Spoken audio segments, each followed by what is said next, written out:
TVN 드라마 미지의 서울이 6월 29일 12화를 마지막으로 끝이 났습니다. 개인적으로 최근 드라마는 거의 안 보다시피 했는데 이번 미지의 서울은 매력적인 배우들과 호기심이 가는 제목에 이끌려 시간 가는 줄 모르고 정주행했는데 꼭 리뷰를 만들어서 지금 느낀 저의 감상을 기록하고 많은 분들과 이야기 나누고 싶다는 생각이 강하게 들었던 것 같습니다.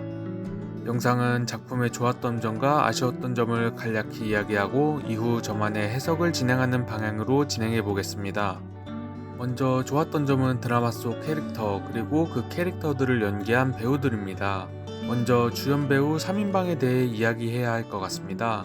먼저 박보영 배우의 경우 이번 작품을 보면서 이 정도로 연기를 잘하는 배우였나 싶을 정도로 쉽지 않은 1인 2역을 훌륭하게 소화했다고 생각합니다. 사실 이렇게 1인 2역을 하는 경우 시청자에게 중간중간 헷갈리거나 혼동을 줄 수 있는 위험이 존재합니다. 하지만 여기서 박보영 배우는 이성적이고 차분한 미래와 그 정반대의 활발하고 감성적인 미지를 드라마 어느 한 장면에서 멈춰놓고 보아도 누구인지 알 수 있을 정도로 서로 다른 인물을 잘 표현합니다. 물론 메이크업과 의상 역시 두 캐릭터를 표현하고 구분하는 데 작지 않게 기여했지만 그럼에도 불구하고 이번 드라마에서 박보영 배우의 연기는 박보영이라는 배우의 필모에서도 가장 높은 위치를 차지할 만하지 않을까 싶습니다. 특히 미지처럼 활발하고 사랑스러운 역할은 박보영 배우가 많이 하기도 했고 그만큼 잘하기 때문에 대중들에게 익숙한 모습이었지만 다소 어둡고 차가운 듯한 이미지의 미래 역할도 잘한다는 모습을 보여준 것은 놀랍고도 이번 드라마의 큰 수확 중 하나인 것 같습니다. 다음으로는 박진영 배우입니다. 제가 박진영 배우를 처음 봤던 게 드라마 유미의 세포들이었는데 개인적으로 참 차분하고 담백함과 동시에 감정을 모았다가 터뜨리는 연기 역시 잘해서 인상적이었는데 이번 드라마에서도 역시 비슷한 역할을 훌륭하게 연기했다고 느꼈습니다. 이번 미지의 서울에서 실력 좋은 변호사이지만 주변 사람들에게 피해주기 싫어하고 혼자 끙끙 앓으며 마음을 전하는 것에 서툰 모습을 호수라는 캐릭터를 통해 잘 보여준 것 같습니다.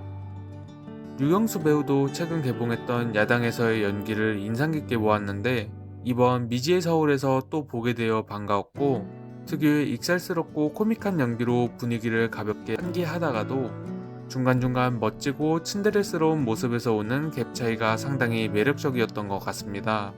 그 외에도 더 많지만 작품에 더 숨을 불어넣고 친근하게 느끼게 해준 호수의 엄마 연분홍 역할의 김선영 배우와 미리와 미지의 엄마 김옥희 역의 장영남 배우를 이야기하지 않을 수가 없을 것 같습니다.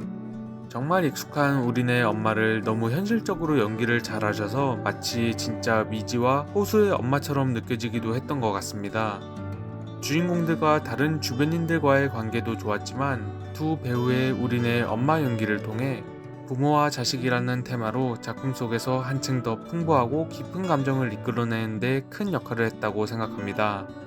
마지막으로 미지의 1호 팬이자 트렌드를 쫓느라 바쁘고 미래와 원하는 것이 같지만 항상 전부 미래가 가져가서 부러워하는 계약직 박지훈 역할을 연기한 유유진 배우도 개인적으로 상당히 인상적이었습니다.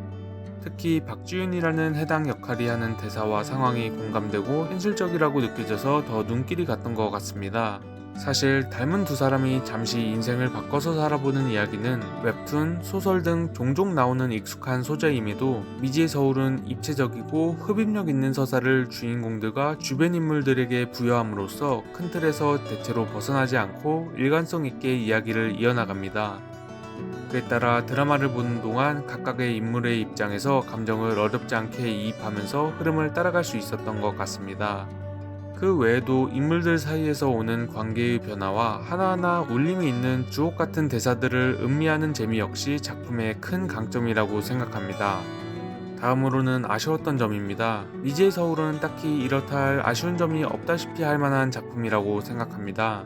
하지만 굳이 꼽아보자면 주인공이 미래가 아닌 미지이다 보니 상대적으로 미래의 서사가 조금 부족해 보였고 특히 미래와 관련된 한세진의 이야기와 둘의 관계에 대해서도 아무리 메인 커플이 미지와 호수라지만 너무 부족하지 않았나 하는 아쉬움이 있는 것 같습니다. 개인적으로 미지의 서울에서 가장 인상 깊었고 하이라이트라고 생각하는 회차는 5화인 것 같습니다. 그 이유는 호수와 미지 사이의 오해가 처음으로 풀리는 화이기도 하고 참 공감 가는 주옥 같은 대사들이 많이 나와서 그런 것 같습니다. 특히 그 중에서도 미래를 연기하는 미지가 바에서 테이에게 쌓여있던 속마음을 털어놓는 장면의 대사가 너무 와닿고 좋았습니다. 여기서 서울은 두렵고 회피하고 싶은 공간이자 모두가 힘들게 꾸역꾸역 버티는 외로운 공간이자 성장의 공간인 매우 복합적인 미지의 공간입니다. 저는 해당 작품이 어떤 측면에서 보면 굉장히 시의적절하다고 느껴졌던 것 같습니다. 서울은 대한민국의 수도이면서 동시에 당연하게도 인재와 인프라가 집중되어 있는 곳입니다. 그에 따라 사회초년생의 경우 원래부터 서울에 살지 않더라도 어쩔 수 없이 직장 때문에 지금도 많은 청춘들이 서울로 모이고 있는 상황입니다. 특히 지방에서 태어나고 자란 부모님을 포함한 어르신들의 시선에서 서울은 각박하고 치열한 경쟁의 무대이기 때문에 상경하는 자식들에게 조심하라는 우려 섞인 목소리로 서울 가면 눈 뜨고 코 베인다는 말이 나오지 않았을까 싶습니다. 하지만 이 역시 대부분 직접 겪은 것이 아닌 주변에서 들려오는 일종의 소문과 같은 형태로 생겨난 인식이라고 볼 수 있을 텐데, 이는 드라마 속 두손리에 사는 미지에게도 적용이 가능할 것입니다. 현재 미지의 시선에서 서울은 모르는 공간인 동시에 미래같이 공부 잘하고 잘난 사람들이 모인 공간으로 보였을 것입니다. 하지만 한편으로는 미지에게 서울은 궁금한 장소이기도 했습니다. 학창시절 호수와 서울 여행가이드 책자를 보며 갈 곳을 이야기하는 미지의 모습을 통해 서울은 미지에게 단순히 두렵고 내가 있을 곳이 아닌 공간인 동시에 호기심의 대상이기도 한 것입니다. 이는 상경을 해본 사람들은 누구나 공감할 만한 복합적인 감정이라고 생각합니다. 미래처럼 잘하지 못할 것이라는 생각에 공부하는 애초에 담을 쌓고 살았던 미지는 서울에서 힘들어하는 미래를 위해 갑작스럽게 잠시 서울에서의 미래의 삶을 살게 됩니다. 미래로 살던 초반부 서울에 대한 편견 그대로 미래가 겪었을 고통을 느끼며 역시나 하는 미지이지만, 미래로 사는 서울에서 최선을 다하고 나름대로 적응하면서 미지는 성장합니다. 처음에는 하나도 못 알아들을 것 같았던 회사에서의 용어들이 알고 보니 별거 없다는 사실을 깨달은 것입니다. 이러한 변화는 결말 부분 작품의 제목이 미지의 서울에서 나의 서울로 변하는 부분을 통해 말 그대로 미지, 몰랐던 것을 알아가며 성장하는 미지의 성장 드라마로도 볼 수 있을 것입니다. 사실 대부분의 두려움은 대상에 대해서 알지 못하는 것에서부터 시작한다는 점에서 달리기가 없는 세상을 상상할 수 없어 방에 갇혔던 미지의 서울에서의 성장이 특별한 것이 아닌 모르는 것을 알아가는 평범한 우리의 모습과 다르지 않기에 저를 포함하여 많은 사람들에게 공감과 위로를 주지 않았을까 싶습니다. 작품에서 로맨스 혹은 러브라인으로 추정되는 커플이 몇 쌍 있지만 누가 뭐래도 메인 커플은 주인공인 미지와 호수일 것입니다. 미지의 서울을 로맨스물의 관점에서 바라보면 오해와 편견을 이겨내는 사랑의 이야기로 볼 수 있을 것 같습니다. 미지는 공부 잘하는 미래와 호수가 사귄다는 소문을 그대로 믿어버리는가 하면 박지윤의 등장에 호수가 자신을 정리하려 한다고 오해하기도 합니다. 호수 역시 귀의 상태가 안 좋아지면서 자신이 미지의 짐이 될 것 같아 너무나 사랑함에도 미지에게 이별을 고하기도 합니다. 그렇게 힘든 시간을 보내던 둘은 그 과정에서 호수는 엄마로부터 아버지가 한 마지막에 듣지 못했던 말을 통해, 그리고 미지는 김로사가 아닌 현상월 할머니와의 대화를 통해 진정한 사랑의 의미에 대해 깨닫게 됩니다. 들춰볼 용기가 없어 작은 오해로 10년을 넘게 엇갈리던 둘은 드디어 고장난 하나들이 끌어안아 서로의 모자른 곳을 채우는 어딘가 이상한 하나가 된 것입니다. 사회 고발 및 정의 구현의 관점에서 드라마를 바라본다면 직장 내 따돌림이라는 키워드를 떠올릴 수 있을 것입니다.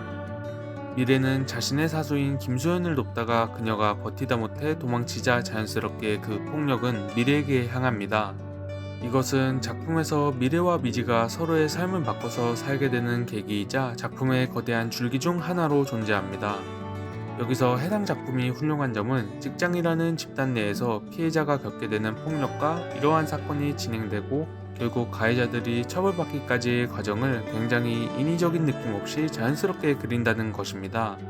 미래와 김소연으로 대표되는 피해자들이 사실이 아닌 소문과 괴롭힘으로 괴로운 시간을 보내는 연출과 이로부터 도망치고 회피하다가 서서히 극복하여 마침내 자신의 자리로 돌아가는 결말은 정말 군더더기였고 깔끔했던 것 같습니다.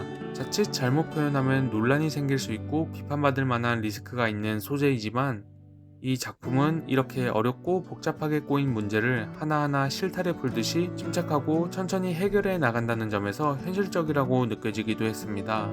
그렇다면 작품이 제시하는 바람직한 사회 혹은 이상은 무엇일까요? 저는 부족한 하나들이 서로 기댈 수 있고 각자의 상처를 공유하며 미지의 세상을 조금씩이라도 알아갈 수 있도록 응원해 줄 수 있는 사회라고 느꼈습니다.